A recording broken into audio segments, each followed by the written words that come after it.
Meeting જે મળી છે ને સાહેબ, એ બાબતે અમે લોકો કંઈ જાણતા નથી.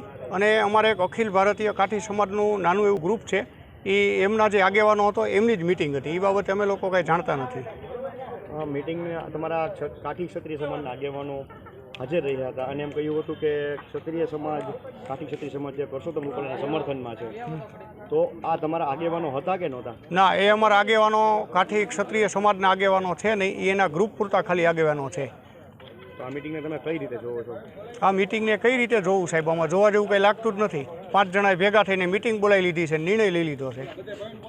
આગામી સમયમાં કાઠી ક્ષત્રિય સમાજ છે તે પરસોત્તમ રૂપાલાનો વિરોધ યથાવત રાખશે? પૂરેપૂરો યથાવત રાખશે. અને રવિવારે કાઠી ક્ષત્રિય સમાજનું અને ગરાસિયા દરબારોનું બધાનું સાથે જે સંમેલન છે એમાં બહોળી સંખ્યામાં કાઠી સમાજના અમારી હાજરી હશે.